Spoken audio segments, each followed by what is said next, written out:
Jerusalem akona MC wabangwele MC wabangwele.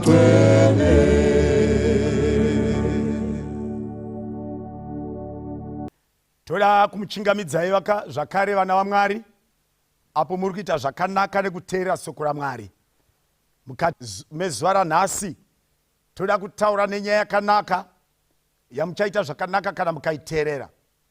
Panyika isine tariro tofanira kunge tiine tariro, nemhaka yekuti tariro igwinyiso yakaumbiwa nezvokwadi yazuro kuti itigadzirire kune ramangwana rakanaka ratinotarisira.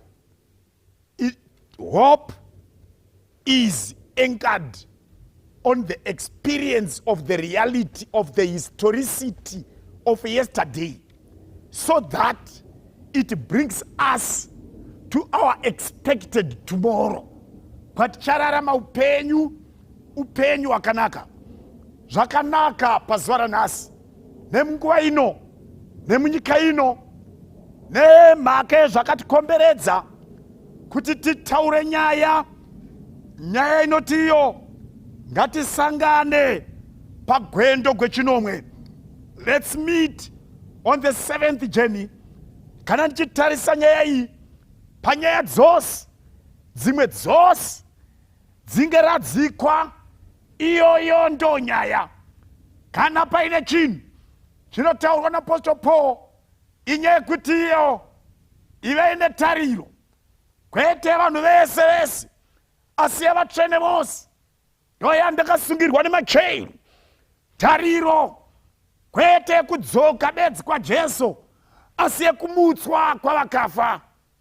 Regai nditaure navana vaMwari nditi that hope will mature on the 7th journey.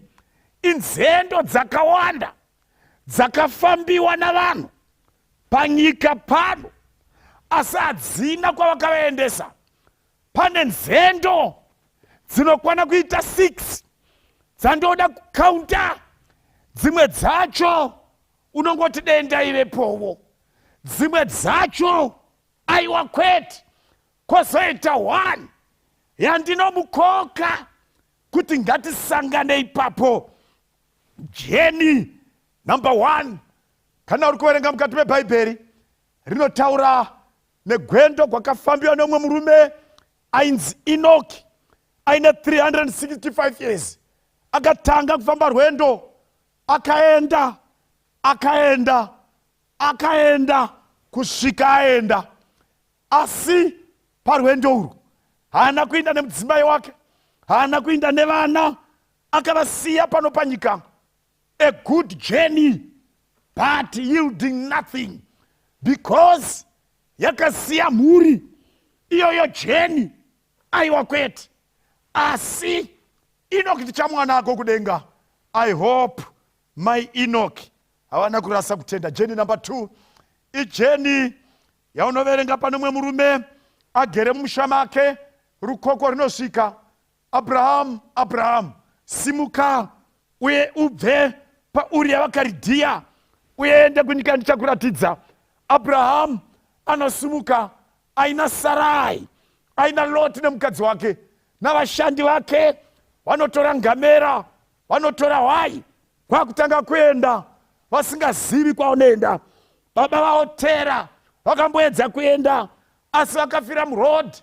Paul akutaura pamusoro pethat journey, anoti ivava vose vakafa vachitenda vasina kupiwa zvipikirwa, asi vakazviona zviri kure, vakazvikwazisa, vakatenda kuti ivo pano panyika vafambi navapfuuri, nokuti vose vanotaura izvi vanotsvaka nyika yavo chaivo. That journey nanhasi Abrahama akafa ari mumatende, angasati asvika. It's not the journey. The 3rd journey fambiwa nomwe murume pamazuva ajove. I don't like that journey. Ijourney yakaendewa naSatan kudenga achitsvaka kuzoroya Job nemhuri yake. I'm not part of that journey. I don't want to be part of it. Ijourney kudenga akatosvika, akatowana vari mumeeting, akasvika akakwaziswa. I don't want to be that one. Journey number 4 ijeni yaMoses. Moses akafamba, akaenda, akakwira pamusoro pegomo rePisga. When the Exodus was divided, when the Exodus was split into 2, Joshua akuinda nevana vaIsraeri, Moses akuinda naMikaeri kudenga, apanga amutswa kuakafa. Yes, it's a good journey, but I don't like that journey that split vana vaMwari into 2, that left Joshua to suffer on this planet. I'm not part of that journey. But however, Moses akaenda. The fifth journey that I want to talk about, ijeni gwendo wakafambiwa na Elijah. Gwendo wakafambiwa na Elijah. Elia, one day, aine muranda wake Elisha, vanofamba, vachitaura, vachienda, vanocrossa rwizi Jordan. Vacrossa, at that moment, kunoonekwa one chariot. Maybe that's why I wonder why kwakauya one chariot, there kwakauya two chariots. One for Elijah, one for Elisha. Kwakauya one chariot with one wagon. Ndomva yauya ikawa splitter. Nepo ikawa splitter into two. Elia akaenda kudenga, Elisha akasara. I don't like that journey, that split. Vana va Mwari, the master from his servant. I don't like that journey. Asi kwaive gwendo gwechishanu, gwendo gwechisiki, gwendo gwechitanhatu kuri muNew Testament. Ugwendo ugu Acts chapter 1 verse 9 na 10 zvino vakati vachanongotaurirana, zvinotarira kwakauya makore akasimudza Jesu akamukwira naye vachimuona achienda kudenga. I'm made to understand and believe in that journey. Jesu anakuenda ari oga, akaenda with those few vakanga vamutswa kuvakafa, iye paakanga amuka akakwira navo kudenga as first fruits vekumuka kwaJesu nekukuntiwa kworufu. Oh yes, finally uru rwendo rwuri nani? Uru rwendo rwuri nani? Rwakaenda nevamwe. Kuda mbuya vangu vaivepo, handiziviwo. Kuda tete vaivepo, asi ndichiri kunzwa na Peter akuparidza pana Acts chapter 2 anoti iye guva reDavid riri pakati pedu, nekuti David asati akwira kudenga. Saka kana David asati aenda kudenga anoimba Jehovha ndiye mufudzi wangu. Uru rwendo yes rwakaenda nevamwe asi haruna kuita nesu tose. Therefore no, I may not be part of this journey. 1 Thessalonians chapter 4 verse 16, nokuti shamene achaburuka kudenga nokudanidzira nezwi romutumwa mukuru nehwamanda yaMwari. Vakafa muna Kristu vachatanga kumuka. Zvino isu vapenyu vakasara tichatorwa pamwe chete navo mumakore kuti tichingamidze Ishe mudenga. Naizvozvo tichava nashe nguva dzose. Naizvozvo nyaradzanai namashoko aya. Mwari wokudenga akombore kuverengwa kweshoko. This is the journey that I want to talk about. Apo Jesu iye amene achaburuka kudenga nokudanidzira neizwi romutumwa mukuru nehwamanda yaMwari. Hanzi vakafa muna Kristu vachatanga kumuka kana vachinge vamutswa. Takumbana. Paul anotsanangura achitaurira vaKorinde anoti iye nokuti ari ndokudzai chakavanzika hatingafi tose. Hazvina basa COVID has taken thousands, maybe millions. Hazvina basa cancer has registered thousands, maybe millions. Hazvina basa BP and malaria zvakaita nhimbe kupedza vana vaMwari. Asi chandoziva hatingafi tose asi tichashandurwa tose. Pakarepo nokubwaira kweziso nehwamanda yekupedzisira, nokuti hwamanda icharira. Ipapo vakafa muna Kristu vachamutswa nekusaora, nokuti ichi chinoora nechichi chinofa chofanira kufika kusaora nekufunga kusafa. Ipapo shoko rakanyogwa richaitika rinoti rufu rwakamedzwa nokukunda. Naiwe rufu simba rako riripi? Naiwe rufu rumborera guripi? Rakanditaura nevana vaMwari. That's the seventh day. Ndinoningirika pagwendo ugu. Ndinoningirika nokuti parikutaurwa tunhu. Rega nditiumbe, ndinoda kutiumba. Paul ari kutsanangura kuti the Lord himself will descend. Jehovah pachake achadzika. Ipoint iyoyo. Ipoint. Unasati kuna mwana wasati wamboita vaenzi. Vasina mavisitors. Kubva kuna sekuru kusvikana nhasi hamusati mamboita mavhizita. Rega nditaure newe, tenda kuna Jesu umugamuchira ave Ishe wake namuponesi, nekuti zuva rinouya when you are going to have muenzi anokosha. Ishe amene achaburuka kudenga nekudanidzira neizwi romutumwa mukuru nehwamanda yaMwari. Vakafa muna Kristu vachatanga. Saka pane tunhu panapa, tunhu twacho ndetwutu. ndiri kutarisa kuti vari kufa, vamwe vachizvarwa vachifa, kudenga kwakamirigwa nevashoma ivava, vana Mozisa nana Eria nana Enoki, nevashoma ivavo ndo variko vakamirira zuva apo the ultimate journey, apo the climax of all journeys, not a journey to Arabia, not a journey to Beersheba, no, not a journey to Horeb, no, not a journey to the United States of America. Kune ma-toilets ne ma-sewage. No, not a journey to China. No. Kune ma-tunnel, a sewage. Kune ma-septic tank. Not that type of a journey. A journey iyi, gwendo, gwekuenda, mushe, wakanaka, wa Messiah. Kana ndichitsanangura, kana ndichitarisa this journey, unique as it is. Toda kuverenga zvakazarugwa chapter 19, Revelation chapter 19, verse 11. Inoti, ipapo ndakaona kudenga kwakazarurwa, ndikaona bhiza jena, naye akanga agere pamusoro paro, akanzi akatendeka, Noa zvokwadi, anotonga nokurwa zvakarurama, meso ake akanga akaita somurazvo womoto, pamusoro wake pakanga pane korona zhinji, wakanga ane zita rakanyorwa risina kuzikanwa nomunhu, asi naye bedzi akanga akapfeka nguo yakanyikwa muropa, zita rake rinonzi shoko raMwari. Hondo dzokudenga dzakamuteera, dzakatasva mabhiza machena, dzakafuka mucheka wakanaka muchena usina tsvina, mumuromo make makabuda munondo unopinza, kuti arove marudzi nawo achaafudza netsvimbo yedare, anotsika chisviniro chehasha dzokutsamwa kwaMwari Wamasimba Ose. Panguo yake napachibva chake pakanga pakanyogwa zita rinoti Mambo wamadzimambo naIshe wamadzishe. On this one ndinoona rimwe ramazuva kana zvapera aita zvaguma azvifunga, mabhuku apetwa, nhoroondo yenyika ino yapera kunyogwa. Ndiri kuona inini chibwe chitedza, iye pachake mwanakomana wemunhu achidzika, kwete ari oga asi aine vatumwa.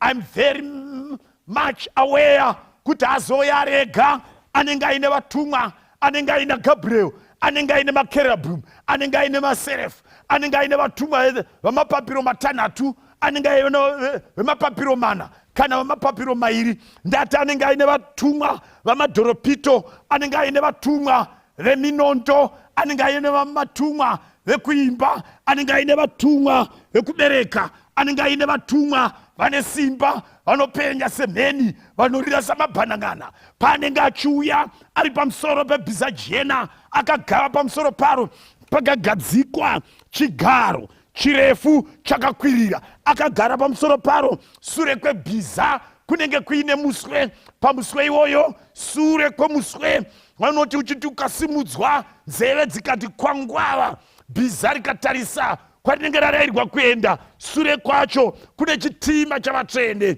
uyai tiende. Haleluya! Chine mavhiri anoimba namapapiro anoimba, navatumwa vanenge vainacho vachitevera bhiza Jesu mwanakomana waMwari. Iye akanzi Alpha, iye akanzi Omega. Vamwe vaiti muzambiringa wakanaka, vamwe vaiti monde, vamwe vaitiye ndiye mucheka unofukidza zvivi, vamwe vaiti ndo ropa, vamwe vaitiye ndiye mwanakomana wemunhu, vamwe vaiti anonzi Yoshua, vamwe vanoti anonzi Jesu Kristu, vamwe vanoti anonzi Mikael, vamwe vanoti anonzi Munaziri. Vazita ake ndizvozvo, chero nekwedu hataingarishaya. Iyeye Jesu paanodzika, achidzika nemumakungwe enyeredzi, achitsika bhiza richiuya, parinenge richiuya rinenge richigadzira mugwagwa unenge uchitsikwa namavhiri echitima namawagons acho anenge achienda mukuwanda kwazvo, to take millions of saints right from Abel kusvika kuchizukuru chamupedzisira. Iyo mimba ichazvagwa, hwamanda isati yarira. Ndoda kuti kuzivisei panguva iyoyo Jesu aine bhiza rake, anenge ari muhighway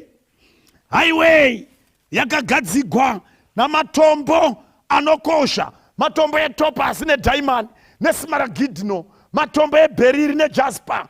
Rodhi yacho pachinenge chichitsika, iyo inenge ichiwarura ichidzika pamusoro pebhiza pane paine rainbow yakanyorwa kunzi King Jesus. paanenge achidzika mino yebhiza painotunga denga ramakore, denga remhepo, the atmospheric heaven. Zuva rinobva radzima, nyeredzi dzowa samaganga, kana dzawa samaganga, mwedzi uchatsvuka seropa.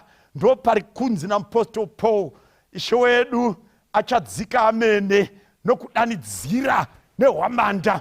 Hwamanda painoridzwa that trumpet, pane mahwamanda enhingi embudzi, enyanga dzembudzi. Asi andiri kutaura. Mune hwamanda dzenyanga dzehwai. Asi andiri kutaura. Pane mamwe akambozogadzirwa esimbi ebrasi. Ndiri kutaura that trumpet inomutsa vakafa, nekuti dzimwe dzese mabhosvo akaridzwa parufu, hakuna wakamuka. Vakutaura hwamanda inoridzwa panomuka vakafa. When the army generals kana vachifa panoridzwa hwamanda, but that trumpet has never raised the army general. There is one trumpet inoti ikaridzwa, kana yaridzwa vakafa vanomuka. Vakafa vachinga vamuka, vachimuka panoita bititi, batai weshe binti, pane pasina kumira zvakanaka, because earthquake ichaitika inodzura, mabwe achitsemuka, makuva achikwatanuka, vakafa vachibuda. Mundoda muimbi pana Ezekieri anoti ndakaona mapfupa in the valley of dry bones. Mwari vakabvunza, can the bones live? Ngomana akati handizivi. Zvikanzi prophesy to the bones. Pandakaprofita kumabhonzo, hanzi pakaita mugwebede, mugwebede. Zvichiita mugwebede, come on, zvichiita mugwebede, zvichidzoka chemusoro chakabatana nehuro chehuro chichiinda pamusana, chomusana chichibatana nezvidya namakumbo netsoka namaoko. Hanzi ndakaona nyama ichiuya, mapfupa azalila gwebede. Kana aungana, hanzi mweya wakapinda, vakamira ihondo huru kwazvo. Mwari wekudenga ngaatendwe. I'm sure mai vangu esinati vanenge varipo, baba vangu Phineas vanenge varipo, maitariona vanenge varipo, I'm sure sekuru Nhingi vanenge varipo, nambuya Nhingi vanenge varipo. Ndinotenda shamwari yangu inenge iripo, namudhara wangu inenge iripo, my mentor anenge aripo, akandidzidzisa kuverenga vhangeri, vanenge varipo, inenge yabhaibai chale. Kubva runo takubva kwaana Netsai, takubva kwaana Tambudzai, takubva kwaana Rwauya, takubva kwaana kufa kunesu, takuinda kwaana upenyu, takuinda kwaana Garai, takuinda kwaana Nenyasha, takuinda kwaana Nesu. Ndokwatinenge takuinda tichibva tooneka panzvimbo dzamakuva, tokwira. Patinenge tichikwira ndoona vana mai vachipiwa mukana wekudaidira makuva, vanoudza chitima chinenge chakamira mukati memhepo, mirai, mirai, mirai. Otendeuka otarisa guva, iwe guva, kukunda kwako kuripi? Iwe guva, rumborera rwako ruripi? Hanzi vobva vatanga kupamhama pavanenge vachikwira vachienda.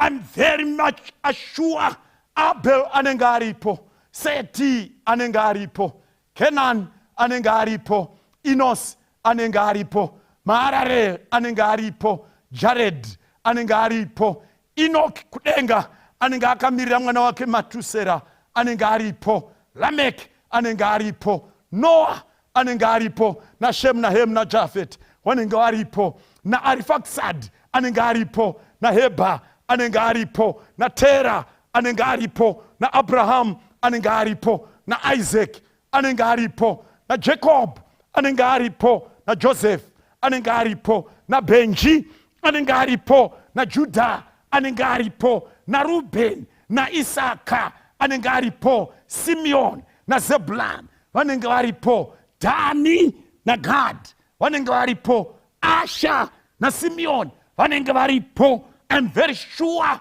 panguva iyoyo even Moses paakafamba navana vaIsraeri vabva paKibrotatava vakayambuka rwizi Jordan, Joshua akagara navo. Asi Paul anoti dai akanga ati ndiyo nyika hataizoparidzazve kuti kune denga idzva nenyika itsva, saka naizvozvo mazuva akaenda naSamuel akanga akamirira zuva iri, Gideon anga akamirira zuva iri, Samson anga akamirira zuva iri, Jefta anga akamirira zuva iri, Rute anga akamirira zuva iri, naRahabhi chifeve akamirira zuva iri, naObed naJese vakamirira zuva iri, naDavid ane mapfupa akamirira. Tese tinopinda muchitima chavatsvene.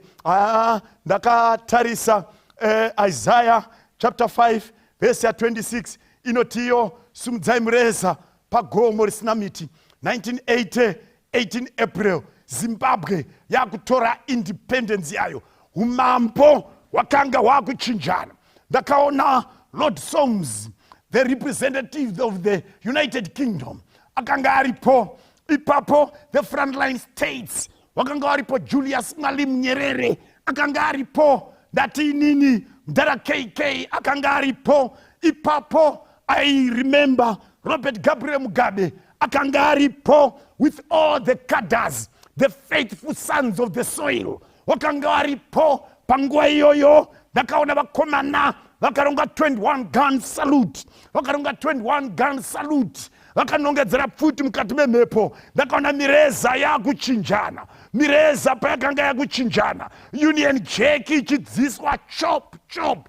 Mureza weZimbabwe wakanga uchisimuka slowly, powerfully, royally, zvichiratidza umambo hwakudzika. Nerimwe ramazuva zvichaitika, achasimudza mureza kune vari pano panyika vakatengwa neropa raJesu Kristu. Vachaziva kuti uyo mureza ndowei, vachazviziva kuti imwe mireza yese yakudzika. Kwakusimuka mureza wakasimudzwa paGolgota, kwakusimuka mureza wakasimudzwa paKalvari, kwakusimudzwa mureza unosanganisa denga idzva nenyika itsva. Ipapo tichataura ndiye Jesu atakamirira. Tobva tapinda muchitima chavatsvene, vana madhuve nana man'uve, vana mapofu, vana chihera nana chihororo vanobva vapinda. Ndati vanenge varimo vana masivanda, vanenge varimo nana manyati, vanobva vapinda. Kana tapinda taimomo mukati mechitima chavatsvene, Jesus is gonna make a check. Achabvunza Gabriel, is everyone on board? And Gabriel will send the tune to the angel. Mutumwa akakuchengeta pawakachengeta vhangeri, naivo vese vachakonfema, vese vapinda vamukati memacharioti. Bhiza rinobva ratena rotarisa kumabvazuva kwarakabva nako. Chitima chinobva chaita follow. Pachinoita follow, bhiza richitsika pamusoro pehighway yakanyorwa kunzi King Jesus Highway. Ndati pamusoro paine rainbow. Yes, bhiza rinenge rakuenda. We are asked ipapo, fasten your belts. Kuenda kudenga. Yes, it's not as near as you think. It will take 7 days. But I know a rocket at more than 500,000 kilometers an hour inotora 54 years kuenda panyeredzi. But you are going to take 7 days. Fasten your belts. My brother, fasten your belts. My sister, takuenda kumusha kwedu, kumusha wavatsvene, as we shall ascend to go. Chichimba mutsvene, iye akanga aripo, ndiye Jehovha wehondo. Hallelujah, amen. Hallelujah, amen. Kuda ndinenge ndiripo, handizivi ipapo, ndinenge ndoimba, kumusha kwakasununguka. Vagari vekumusha vanondidaidza. I don't know. Kuda ndiye ndichimba, rumbidzai, hallelujah, hallelujah, rumbidzai, hallelujah, hallelujah, I don't know. Tinenge takuinda kumusha wavatsvene, pachinenge chichikwira, chichienda, chobuda muatmospheric heaven, chopinda mumakungwa enyeredzi, mumana Andromeda galaxy. Tinenge chiita sightseeing picnic kamahara, hero yorova munana Milky Way, pajena guru, ukaona mino yebhiza yatarisa paOrion Hall. Ipapo woziva takupinda kuJerusarema ija. As we enter, tichidarika ipapo, vatsvene navatumwa vachiimba, tichanomira mbichana. One moment outside Jerusalem. patinomira ipapo vatumwa vachatumwa mukati, vanotumwa mukati vonotora something.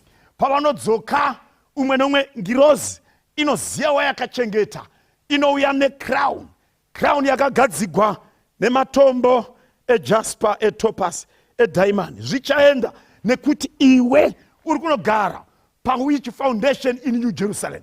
Kana iri jasper foundation, you are given a jasper crown.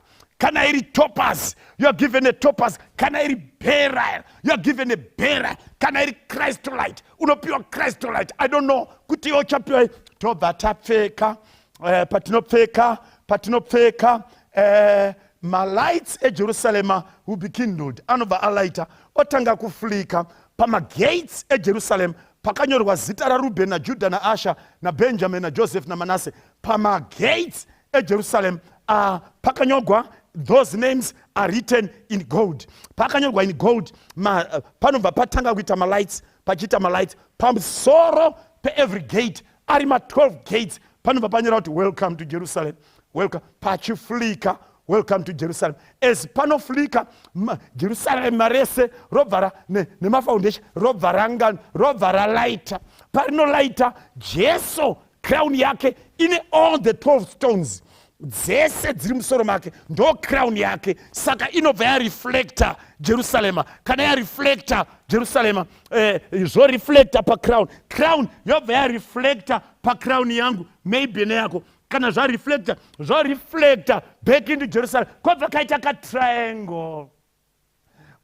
katriangle. Pazvinodaro Jesu anenge ari standing right there, anenge aburuka aripo pamusoro pebhiza. He looks behind. Panoita look behind, obva adaidzira saints, attention. Tobva dati wa tobva tamira et attention, obva ati ize, tobva dati ize, obva ati by the left.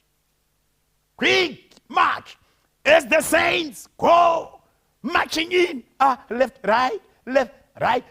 I will be there in the number. Patinopinda mukati meJerusalema. That's the 7th journey. Takupinda musho wakanaka wa Messias. Patinopinda, welcome table is already set. That table is of gold. Ndendarama gold. Look at the plates, gold. The spoons, gold. The forks, gold. We are there. Tonogara pamachair a gold, stepping on a velvet a gold. Come on, kanatai papo tagara. Oh yes, just like Solomon. I know you'll be there. Angels dzinobva dzapinda pamakwaya dzemakwaya dzotanga kuimba music welcome. Come on, dzimwe angels dzinenge dzichiunza chikafu and setting on the table kuti zvakanyogwa zviitike zvinoti ndichadya nemi zvazvitsa mukati meJerusarema.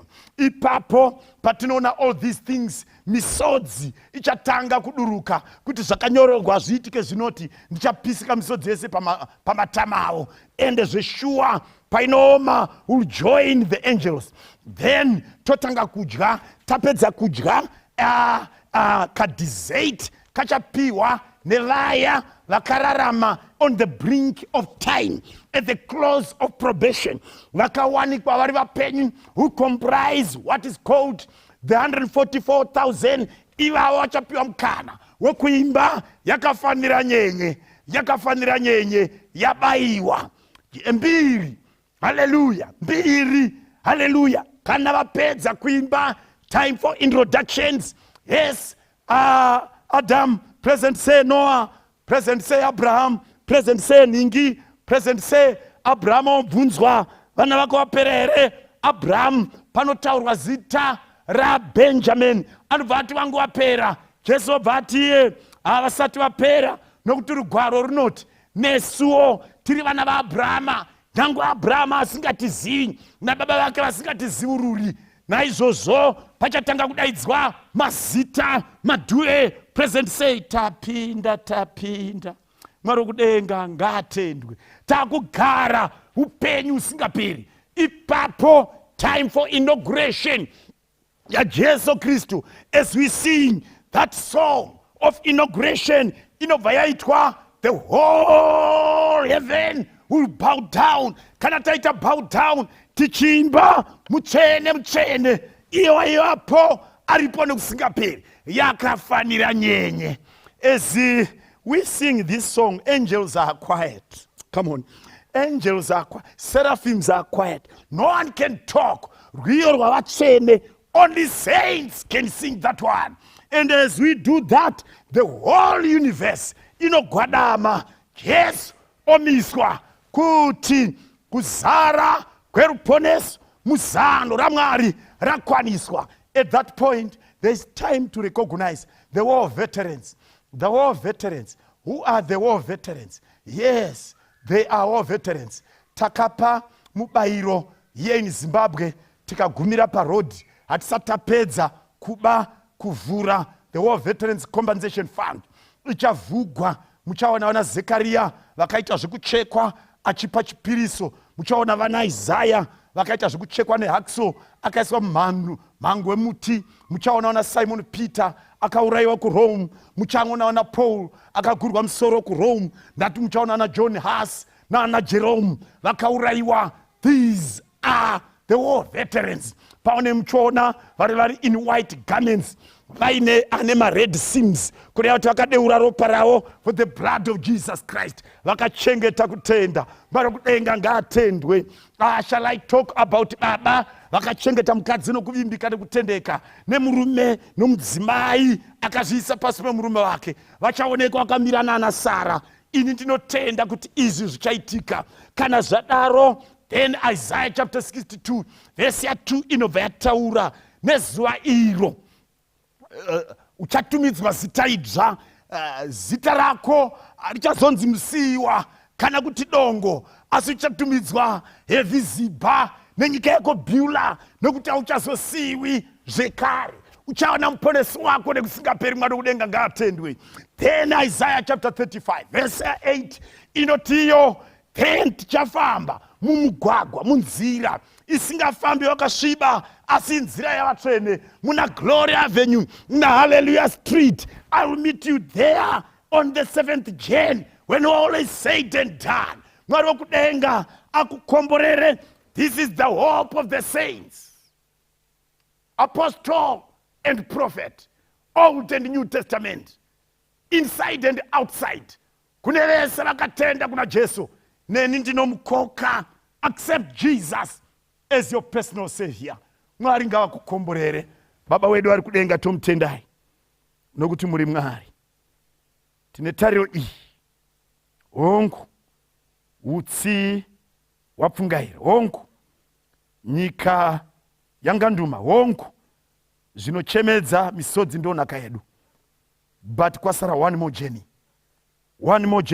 gwendo gumwe zvinofanira kuitika.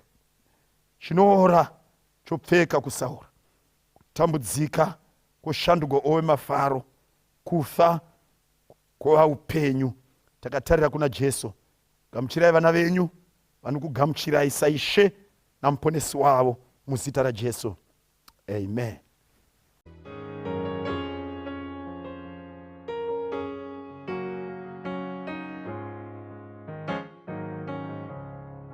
Kumusha, okumusha kwakasununguka, hakuna usiku mangana, ibasi ndinoda uyo musha, ndinouchembera musha usina kurwadza, wondoda kusvika.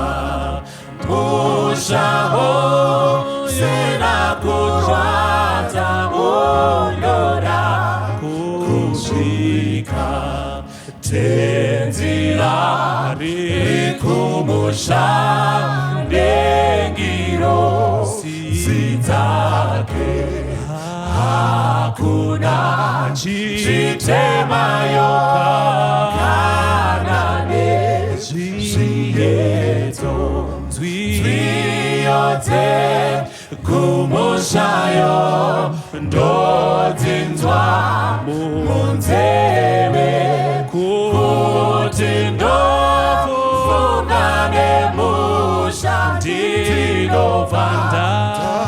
chema kuti ndofungane mushangenova kuchema vagari vekumushava vanondidaidza urombo zverufu hazvisopindimo onyika inodiwa iri kumusoro Kristu tiunze kumbusha werudo rworwe Kristu tiunze kumbusha werudo rworwe vagari vekumusha vanondidaidza urombo zvenerufu hazvisopendi onyika inodiwa iri kumusoro Kristu tiunze kumusha werudo rworwe Kristu tiunze kumusha werudo rworwe Kristu tiunze kumusha werudo